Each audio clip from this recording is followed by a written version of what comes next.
शिवजी ने सुनाई अमर कथा।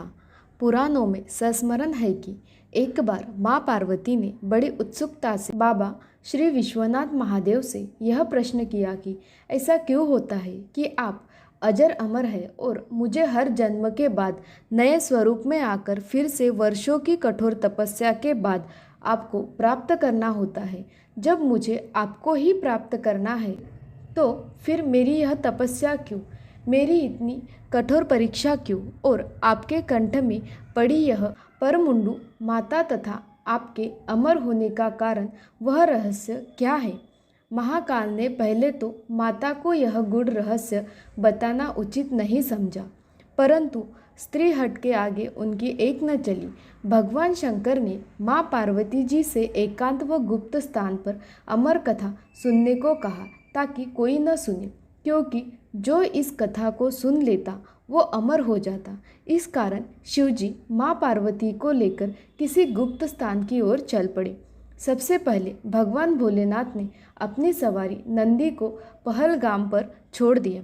इसलिए बाबा अमरनाथ की यात्रा पहलगाम से शुरू करने का बोध होता है।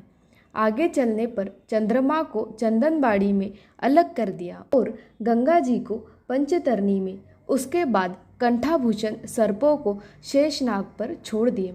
इस प्रकार इस पड़ाव का नाम शेषनाग पड़ा। आगे की यात्रा में अगला पड़ाव गणेश टॉप पड़ता है। इस स्थान पर बाबा ने अपने पुत्र गणेश को भी छोड़ दिया, जिसको महागुना का पर्वत भी कहा जाता है। पिस्सू घाटी में पिस्सू नामक कीड़े को भी त्याग दिया। इस प्रकार महादेव ने अपने पीछे जीवनदायिनी पांचों तत्वों को भी अपने से अलग कर दिया। इसके साथ माँ पार्वती संग एक गुप्त गुफा में प्रवेश कर गए। कथा कोई न सुने, इसलिए शिवजी ने चमत्कार से गुफा के चारों ओर आग प्रज्वलित कर दी। फिर अमर कथा माँ पार्वती को सुनाना शुरू किया।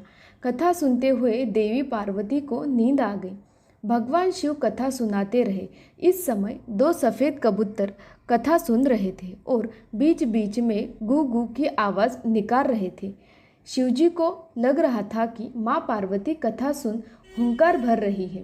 इस तरह दोनों कबूतरों ने अमर होने की पूरी कथा सुन ली। कथा समाप्त होने पर शिव का ध्यान पार्वती की ओर गया। शिवजी ने सोचा कि पार्वती सो रही है तो कौन हामी भर रहा था। तब महादेव की दृष्टि कबूतरों पर पड़ी तो क्रोधित हो गए और उन्हें मारने के लिए तत्पर हुए। इस पर कबूतरों ने शिवजी से कहा कि हे प्रभु, हमने आपसे अमर कथा सुन ली है। यदि आप हमें मार देंगे तो अमर होने की यह कथा झूठी हो जाएगी। इस पर शिवजी ने कबूतरों को जीवित छोड़ दिया और उन्हें आशीर्वाद दिया कि तुम सदैव इस स्थान पर शिव पार्वती के प्रतीक चिन्ह के रूप में निवास करोगे।